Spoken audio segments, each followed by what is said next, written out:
우리 하나님 말씀 보겠습니다. 신명기 21장 말씀입니다. 신명기 21장 말씀입니다. 신명기 21장 1절부터 9절까지 말씀입니다. 구약성경 293페이지입니다.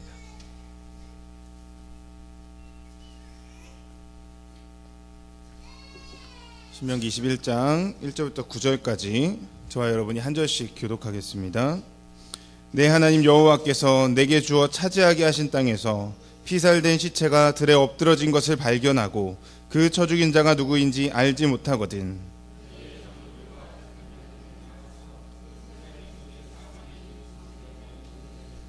그 피살된 곳에서 제일 가까운 성읍의 장로들이 그 성읍에서 아직 부리지 아니하고 멍에를 매지 아니한 암송아지를 취하여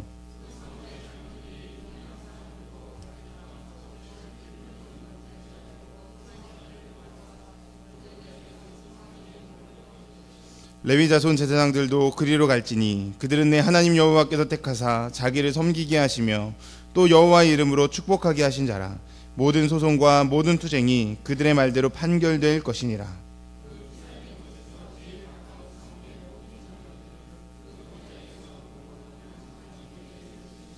말하기를 우리의 손이 이 피를 흘리지 아니하였고 우리의 눈이 이것을 보지도 못하였나이다.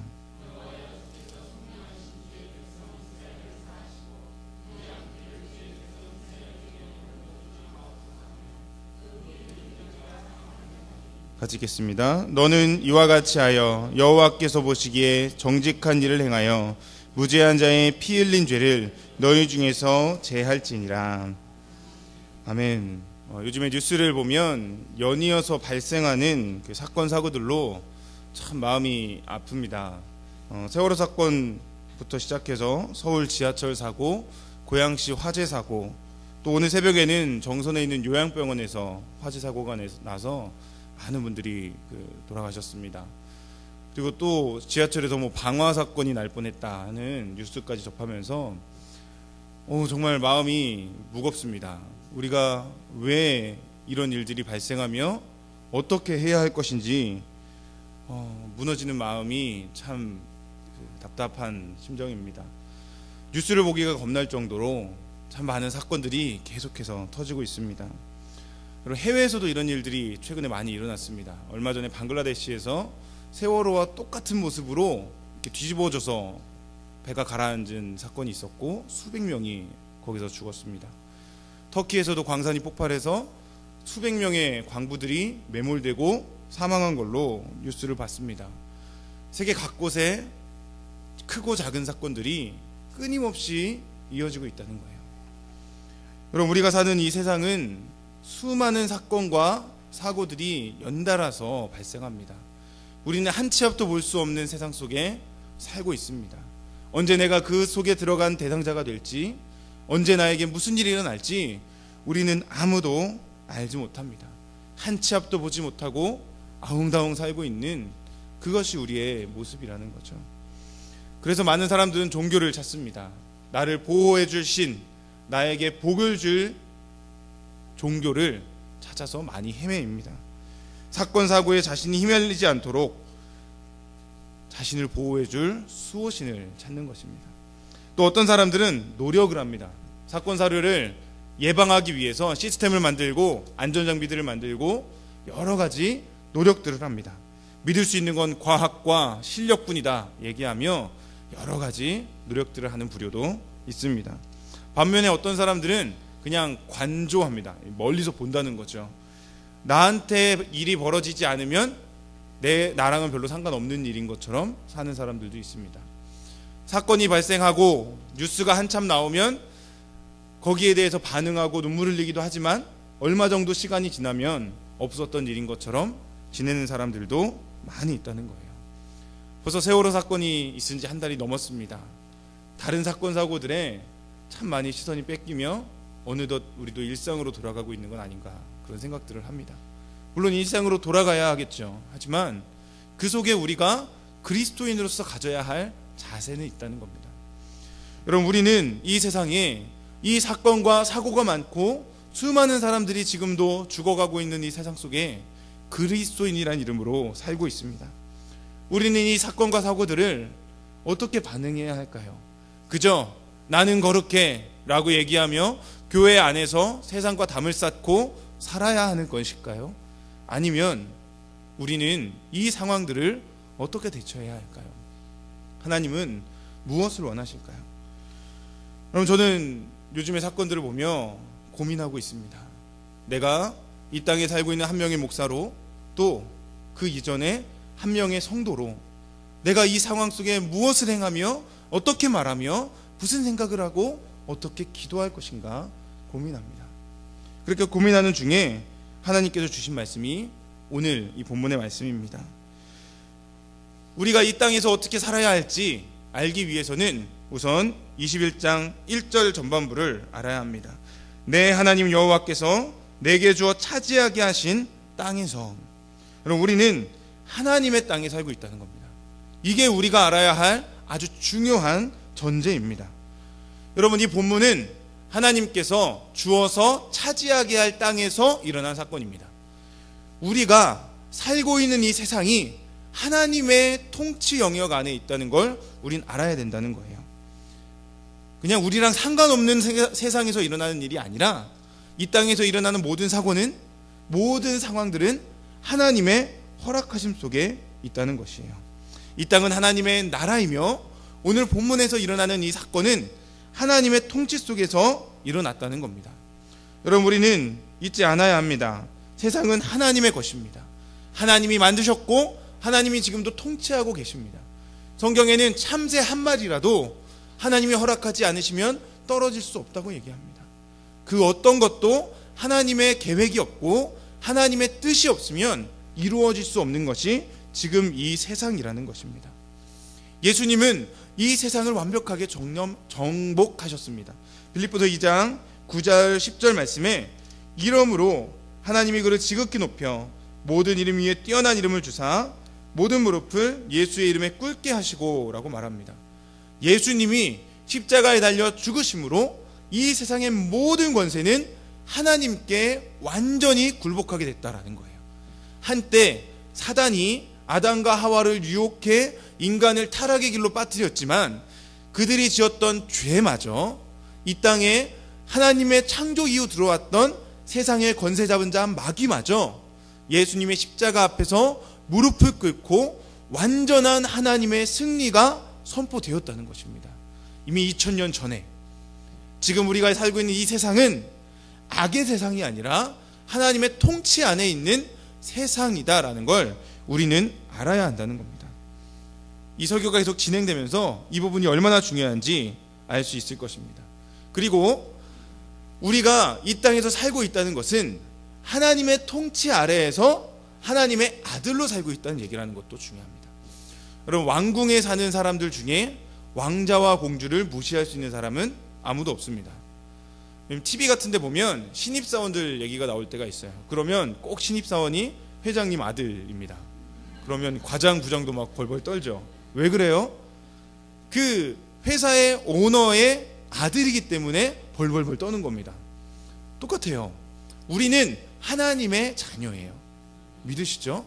우리는 하나님을 아버지라고 부를 수 있는 특권을 받았습니다. 그렇기 때문에 하나님은 우리가 이 땅에 오너로 살 수 있도록 만드셨어요. 우리는 이 땅에서 하나님의 아들로 공중 권세 잡은 자 사단보다 더 존귀한 위치에서 사는 자들이라는 겁니다. 여러분, 이 관점 속에 우리가 오늘 이 문제를 보겠습니다. 이 하나님의 땅에서 큰 사건이 하나 일어납니다. 바로 죽인 자를 알지 못하는 살인사건이 일어났어요. 신명기 21장 1절, 피살된 시체가 들에 엎드러진 것을 발견하고 그 쳐 죽인 자가 누구인지 알지 못하거든 이라고 얘기합니다. 하나님께서 너희가 나중에 내가 약속한 땅에 들어간 다음에 이런 일이 일어난다면 어떻게 해야 되는지를 알려주고 계신 겁니다. 지금 하나님께서 주신 이 상황은 피살된 시체를 발견했어요. 여러분, 그 구약에서 사람이 죽으면 그 피에 대한 속죄를 해야 됩니다. 피는 생명이고 하나님의 형상을 본받은 인간이 죽었다는 것은 하나님의 형상을 죽인 끔찍한 범죄였기 때문에 하나님 앞에 우리의 죄를 고백하며 속죄 제물을 드렸어야 합니다. 만약에 어떤 A라는 사람이 B라는 사람을 죽였다면 이 A는 속죄의 제사를 드리기 위해 피해 보복을 당해야 됩니다. 그 사람도 똑같이 죽임을 당했다는 거죠.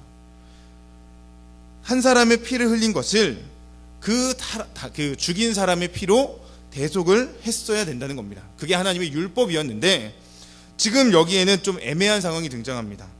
그 쳐 죽인 자가 누구인지 알지 못하는 상황이 발생했다는 거예요. 피해 보복을 대신할 사람이 없는 겁니다. 그런데 하나님은 이 상황을 그냥 넘기지 않으시고 그 무죄한 피해에 대해서 대속을 반드시 해야 된다고 얘기하세요. 그러면 이 상황에 대해서 누가 책임을 져야 됩니까? 공동체적으로 책임을 져야 돼요.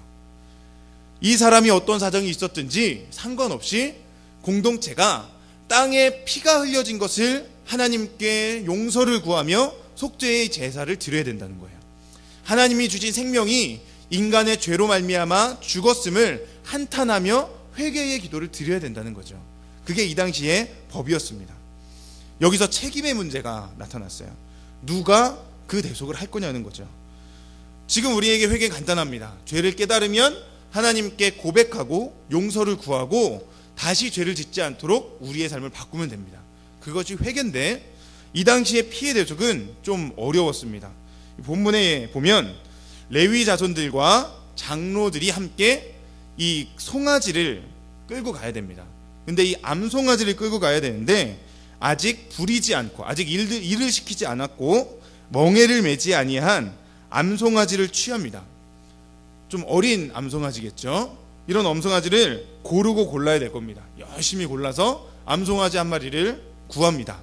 그리고 나서 이 암송아지를 데리고 어딘가를 가야 되는데 어디 하면 항상 흐르고 갈지도 않고 씨를 뿌린 일도 없는 골짜기로 송아지를 끌고 가야 됩니다. 아마 산 높은 데 있거나 아주 외진 곳에 있었을 겁니다. 그러니까 사람들이 거기서 밭을 일구지 않았겠죠. 거기에 가서 송아지의 목을 꺾어서 송아지를 죽여야 됐어요. 여러분 소 잡는 거 보셨습니까? 보통 힘으로는 잡히지 않습니다. 몇 시간이 걸리는 일이기도 합니다. 그런 엄청난 일을 하고 그 끔찍한 상황 속에 그 송아지의 피를 손에 묻혀서 손을 씻으면서 나에게는 이 손이 피를 흘린 손이 아니다라고 맹세하면서 하나님 앞에 결백을 이야기하는 그런 의식을 했어야 돼요. 여러분 생각을 해보십시오. 이 까다로운 조건들을 만족시키려면 엄청난 노력과 시간과 물질이 들어갔을 겁니다. 그런데 하나님은 이 행위를 해야만 한다라고 약속하셨다고요. 누군가는 책임을 지고 분명히 죄에 대한 대가를 지불해야 된다라고 하나님이 지금 이 말씀에서 얘기하고 계시다는 겁니다. 살인자를 모르기 때문에 누군가는 죄에 대한 대가를 치러야 한다는 거죠. 그러면서 사람들이 서로 책임을 미루고 서로 죄를 외면할 것을 대비해서 하나님이 기준을 제시해 주셨습니다. 21장 2절 말씀을 우리 같이 읽겠습니다. 시작. 너희의 장로들과 재판장들은 나가서 그 피살된 곳의 사방에 있는 성읍의 원근을 잴 것이요. 하나님께서 제시하신 방법은 아주 간단했습니다. 피살된 시체가 있는 곳에서 가장 가까운 성에 있는 그 성이 이 모든 비용과 노력을 다 지불하라는 거예요. 생각을 해보십시오. 한 사람이 죽었습니다. 그 사람이 죽은 책임이 누구한테 있습니까? 죽인 사람한테 있어요. 그런데 하나님은 거리가 가까운 사람이 책임져라 얘기하신다는 거예요. 좀 말도 안 되죠. 요즘 형법이나 이런 법상으로 보면 무슨 이런 법이 다 있냐 할 수 있는 엄청나게 이상한 그런 얘기를 하고 계십니다. 비용과 노력 문제만이 아니라 그 성의 자존심에도 먹칠을 할 수 있는 그런 얘기를 지금 하고 계시다는 거예요. 좀 쉬운 예를 하나 들어보겠습니다. 우리 교회 옆에 일본 국도가 있죠. 일본 국도에 뺑소니 사고가 났다고 한번 가정해 보겠습니다. 누가 쳤는지를 몰라요. 그런데 이 말씀대로 하면 그 사람을 죽게 한 그 사람의 죄악에 대해서 그 사람이 흘린 피해에 대해서 우리가 하나님께 회개를 해야 된다는 거예요. 거리를 재봅니다. 우리 교회랑 경기중앙교회랑 이렇게 재봤는데 우리 교회가 가까워요. 그러면 우리 교회가 대속을 해야 된다는 거예요. 그냥 가만히 있다가 어느 날 갑자기 그 행사를 해야 된다는 겁니다. 비용이 얼마나 들까요? 요즘에 암송아지 6개월 정도 된 거를 사면 150만 원 이상이 듭니다. 그리고 장로님들 다 와야 돼요. 목회자팀 다 사역 다 접어두고 모여야 됩니다. 그래서 이 샘이 있는 곳까지 가려면 아마 모락산 끝에까지 올라가야 될 거예요. 송아지를 끌고 가야 될 겁니다. 그리고 거기서 저희가 소를 잡아요. 그렇죠? 막 피를 막 흘리면서 피에 손을 씻고 그런 행사를 합니다. 얼마나 걸릴까요? 최소 하루 이상 걸릴 겁니다. 엄청난 노동의 대가가 필요할 겁니다. 좀 억울하지 않습니까? 하나님이 왜 이런 걸 하라고 하셨을까요? 좀 불공평해 보이고 도대체 왜 이렇게 명령하셨는지 이해가 되지 않는 이야기를 하나님이 하셨다는 거예요. 그런데 제가 이 말씀을 묵상하며 하나님 앞에 깨달은 것은 무엇이냐면, 이렇게 불편하고 어렵고 왜 해야 되는지 모르겠는 것이라도 이 땅의 순결을 지키기 위해서는 우리가 이 비용을 감당해야 된다는 거예요. 우리에게 책임져야 할 일이 없더라도 이 땅에, 하나님의 땅에 일어난 죄악의 사건에 대해서는 그리스도인들, 하나님의 아들인 그리스도인들에게는 그 죄에 대해서 회개하고 기도해야 할 책임이 있다는 겁니다. 내가 잘못을 안 했는데 내가 좀 억울할지라도 우리에겐 그런 책임이 있다는 거예요. 신명기 21장 8절 말씀을 우리 함께 읽어보겠습니다. 시작. 여호와여, 주께서 속량하신 주의 백성 이스라엘을 사하시고 무죄한 피를 주의 백성 이스라엘 중에 머물러 두지 마옵소서 하면 그 피 흘린 죄가 사함을 받으리니. 아멘. 자, 지금 이스라엘 백성들이 뭐라고 얘기합니까? 주께서 속량하신 주의 백성 이스라엘이라고 얘기하죠. 주께서 사하신 주의 백성, 누구죠? 우리들입니다. 우리들. 우리는 하나님 아버지의 사랑으로 깨끗해졌어요. 예수 그리스도의 십자가의 보혈에 우리가 씻김당해 우리가 거룩하고 순결한 존재가 됐습니다. 그런데 그 순결을 위협할 만한 그 죄악된 사건이 내 옆에서 일어났다면 우리는 그 사건을 남의 일로 치부할 것이 아니라 나의 죄악으로 하나님 앞에 내어놓고 통회하며 기도해야 한다는 거예요. 여기 나온 이 말씀은 구약 신명기에 나온 말씀이 아니라 우리에게도 이 땅에서 일어나는 사건과 사고들에 대해서 어떤 마음을 가져야 할지를 보여주는 하나님 아버지의 말씀이라는 거죠. 하나님의 속량에 있었던 것처럼 우리도 이 땅의 죄악들을 대신하여 기도해야 할 책임이 있습니다. 하나님의 약속의 땅을 더럽히는 죄악을 놓고 우리가 하나님의 아들로서 기도해야 할 의무가 있다는 거예요. 이 땅에서 일어난 죄악들은 남의 일이 아니라 내 아버지의 일이고 내 아버지 나라의 일이고 나의 일이라는 겁니다. 여러분, 이 땅의 순결을 지키는 건 바로 우리를 통해서 일어나기 때문에 그래요. 이 땅에 수많은 유명한 사람들, 잘난 사람들, 똑똑한 사람들, 명예 많은 사람들, 돈 많은 사람들 많이 있습니다. 하지만 여러분, 이 세상에 그 누구도 하나님 아버지의 영광을 위해 내 것을 내어놓을 사람은 없어요. 아무리 돈이 많고 아무리 명예가 높다고 할지라도 이 땅의 순결을 지키기 위해 자신의 것을 내어놓을 사람은 아무도 없다는 것입니다. 오직 그리스도인, 하나님을 아버지로 모시고 주의 피로 씻김받은 우리들만이 이 땅의 죄악들을 놓고 기도하며 하나님께 우리의 모든 것을 내어놓고 통회할 수 있는 유일한 존재라는 거예요. 이 땅이 날로 갈수록 악해지고 이 땅에 사람들의 피가 흘러고 사람들의 눈물이 흐를 때 그 눈물을 놓고 대신 기도해주며 하나님 아버지의 나라를 구할 사람은 세상 그 누구도 없고 우리들 뿐이라는 겁니다. 그렇게 우리는 기도해야 합니다. 이 땅의 순결을 지켜야 합니다. 하나님의 땅을 정결하게 유지하도록 우리는 기도하며 행동해야 합니다. 예수님께서 성전에 들어가셔서 한 사건을 일으키셨습니다. 요한복음 2장 15절 16절입니다. 같이 읽겠습니다. 시작.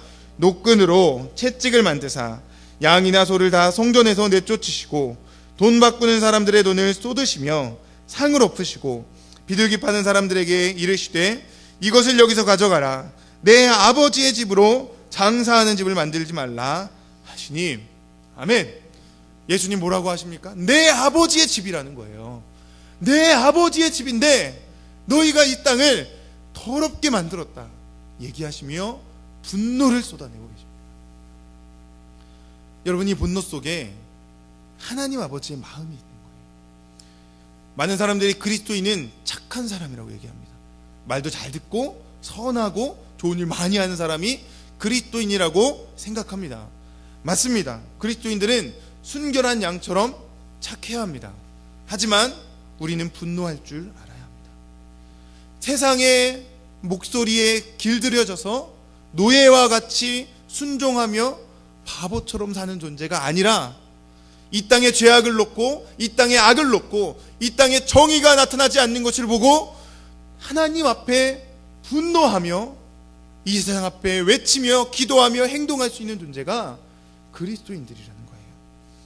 사람들은 모두 자신의 이익에 따라 소리를 내고 여러 가지 행동들을 하지만 우리는 나의 이익이 아니라 하나님 아버지의 영광을 위해 행동할 수 있는 유일한 존재가 바로 그리스도인이기 때문에 그렇습니다. 우리는 분노할 줄 알아야 합니다. 사라진 영혼들, 이 땅의 죄악 때문에 죽어간 영혼들을 위해 목 놓아 울 줄 아는 그 마음이 우리 안에 있어야 합니다. 그저 순종하라는 그 말씀에 아무것도 하지 않는 침묵 지키는 그런 사람이 되어서는 안 됩니다. 우리는 세상 앞에 기도해야 해요. 우리는 세상 앞에 외칠 수 있어야 합니다. 우리는 사람들에게 하나님의 정의에 대해서 말하고 정의를 따라 사는 모습을 보여줄 수 있어야 합니다. 사랑하는 여러분, 우리는 이 땅을 하나님의 나라가 되게 만들어야 합니다. 우리는 이 땅에서 하나님 아버지의 땅에서 하나님을 믿는 아들로 이 땅을 정복하며 하나님의 나라를 이루며 살아가도록 부르심을 받은 존재들이기 때문에 그렇습니다. 우리의 사명입니다. 그래서 하나님 아버지의 나라가 이 땅이 되도록 우리는 노력해야 합니다.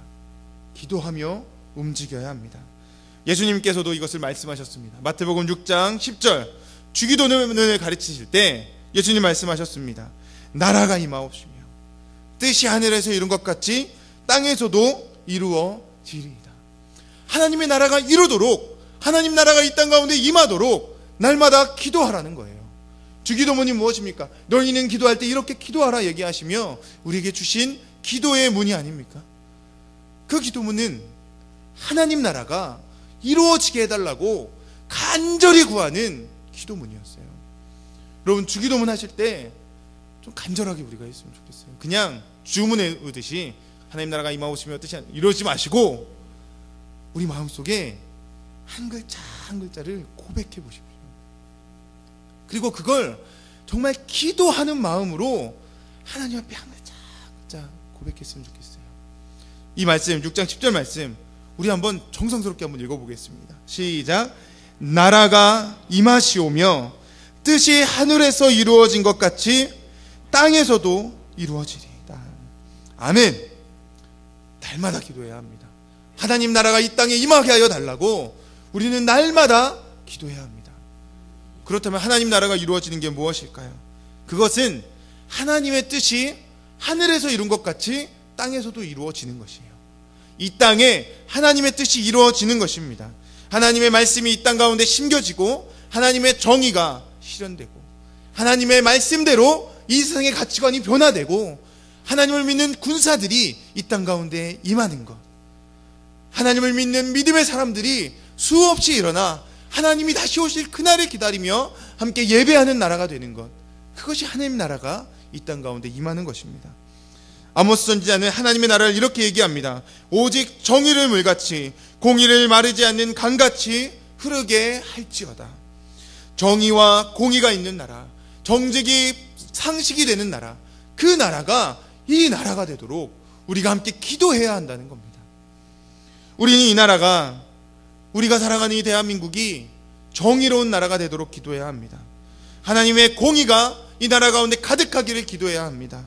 정직한 자가 대우받는 나라가 되도록, 연약한 자가 보호받는 나라가 되도록, 정말 눈물 흘리는 자들의 눈물이 씻겨질 수 있는 상식이 통하는 나라, 하나님이 기뻐하시는 나라, 하나님의 법이 이 땅 가운데 임하는 나라가 되도록 우리가 기도해야 합니다. 여러분, 선거가 다가옵니다. 투표하십시오. 기도하며 투표하십시오. 하나님의 나라가 이루어지게 기도하며 투표하십시오. 목소리를 내십시오. 행동하십시오. 제가 여러분에게 얘기하는 건 데모하시라는 얘기가 아니에요. 막 금식하면서 막 정권 물러나라 뭐 이런 거 하라는 얘기가 아니라요. 우리는 그런 이쪽 땅 저쪽 땅 이런 얘기가 아니라 하나님의 나라가 이루어지기 위해 내가 누구를 뽑을 것이며 내가 이 땅에서 무엇을 위해 기도할 것이며 어떻게 행해야 할 것인지를 고민하고 참여하고 움직이라는 거예요. 그저 잘 되겠지, 남의 일이니까 그렇게 얘기하지 말고 세상을 향해 우리의 기도를 쏟아 놓아야 한다는 겁니다. 제가 참 좋아하는 정치인이 한 명 있습니다. 독일의 메르켈 총리라는 사람입니다. 여성인데 독일에서 상당히 오랜 기간 지금 총리직을 수행하고 있습니다. 이 메르켈 총리는 본인이 직접 자신의 자서전에서 얘기합니다. 나의 모든 정치는 예수님의 관점에서 왔습니다. 메르켈 총리는 당이 무슨 당인 줄 알아요? 자유기독당입니다. 예수님을 믿는 사람이에요. 하지만 교회의 불리한 법안도 제출해서 통과를 시키는 사람입니다. 왜냐하면 하나님이 기뻐하시는 건 교회가 잘 되는 게 아니라 하나님의 나라가 이 땅에 임하는 것이다라고 얘기하기 때문에 그래요. 교회가 잘 된다는 게 뭐 부흥하지 말아라 이런 얘기가 아니라요. 교회가 이익을 얻기 위한 잘못된 법안들은 상정하면 안 되고, 교회가 손해를 보더라도 그것을 통해 하나님의 나라가 임하는 것이 옳다면 교회가 손해볼 수도 있어야 된다 얘기하며 그런 정치를 하고 있다는 얘기예요. 참 많은 사람들이 그 사람을 지지하고 독일에서 참 사랑받는 정치가가 되어 있어요. 여러분, 우리가 이 땅을 바라보는 시선도 그래야 합니다. 우리 교회 잘 되도록 기도하는 게 아니에요. 이 옆에, 우리의 교회 옆에 도로 나잖아요. 그 도로 나도록 여러분 기도하십니까? 혹시 기도하신다면 왜 기도하십니까? 교회에 사람 많이 오도록 기도하십니까? 아니면 교회에 뭐가 좀 이익이 있도록 그것 때문에 기도하십니까? 아닙니다. 우리가 저 3번의 복음을 전하는 대로가 되도록 기도해야 돼요. 하나님 나라가 임하는 것, 그것이 기도의 제목이 돼야 돼요. 저는 여기에 길 뚫리면 버스 정류장도 딱 생기고 지하철역도 딱 생겨서 많은 사람들이 복음을 들을 수 있는 통로가 될 수 있었으면 좋겠어요. 그리고 그 일에 우리 교회가 쓰임받고 하나님이 기뻐하시는 역사가 일어나도록 그걸 위해서 기도했으면 좋겠어요. 국가의 다른 일들도 참 많습니다. 무엇을 위해 기도하십니까? 우리 집 집값 오르도록 기도하십니까? 우리 집 옆에 화장터 안 생기게 해달라고 기도하십니까? 그렇게 기도하는 게 아닙니다. 하나님의 나라를 위해 내 것을 희생할 수 있도록 기도하십시오. 하나님의 나라를 위해 내 것을 무엇을 드릴 수 있을지 기도하십시오. 세상이 문제가 있다고, 정치가 문제가 있다고 비난하고 비판하는 것이 아니라 그것이 어떻게 하나님 나라를 위해 쓰임받을 수 있을지 하나님께 묻고 기도하는 그 기도가 우리에게 필요하다는 것입니다. 여러분, 행동하십시오. 기도에 무릎을 꿇으십시오. 도움이 손길이 필요한 곳을 찾아가십시오.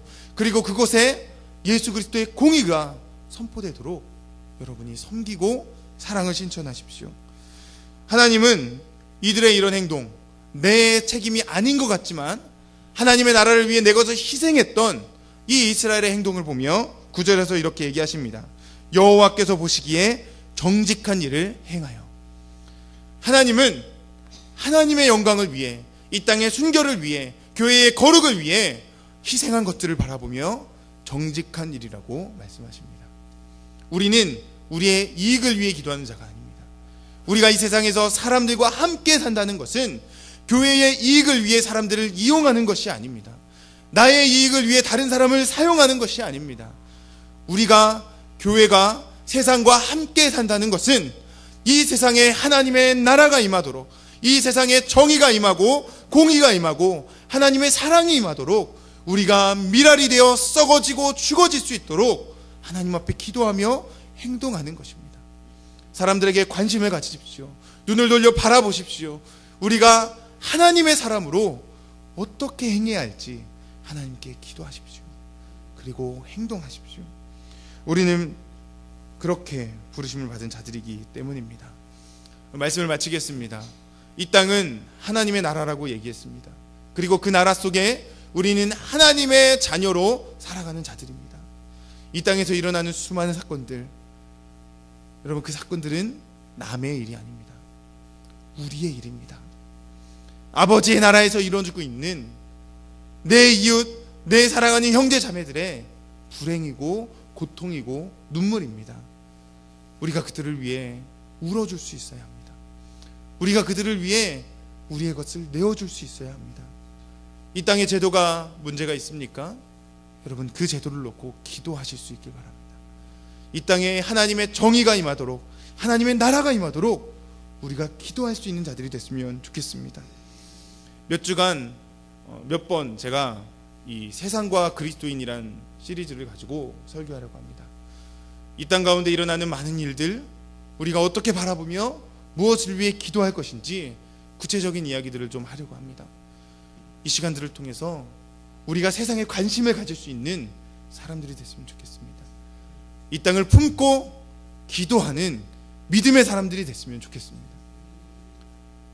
이런 말이 있습니다. 그리스도인은 한 손에 성경을, 한 손에 신문을 든 자이다. 우리는 성경만이 아니라 신문도 들어야 합니다. 그리고 그 신문을 바라보며 기도할 수 있어야 합니다. 왜입니까? 이 땅이 하나님의 나라이고 우리는 하나님의 자녀이기 때문입니다. 우리 같이 좀 찬양하며 기도하는 시간을 갖겠습니다. 여러분, 그리스도인은 이 땅의 모든 짐을 짊어지는 자입니다. 우리는 하나님 앞에 기도해야 합니다. 하나님, 이 땅의 죄악을 용서하여 주시고 우리가 이 땅을 위해 기도하며 이 땅에 하나님의 영광이 임하도록 사모하는 자가 되게 해달라고 우리가 기도해야 합니다. 이 땅은 우리에게 그저 주어진 것이 아니라 예수 그리스도의 보혈로 주어진 땅입니다. 여러분, 기도하십시오. 우리 함께 하나님께 기도하겠습니다. 하나님, 나를 사용해 주셔서 이 땅에 정의가 있게 하시고 공의가 생수처럼 흐르게 하여 주시옵소서. 이 땅에 하나님의 나라가 임하게 하여 주시고 나를 통해 하나님의 영광이 나타나도록 해달라고 우리 함께 하나님 앞에 통성으로 기도하도록 하겠습니다.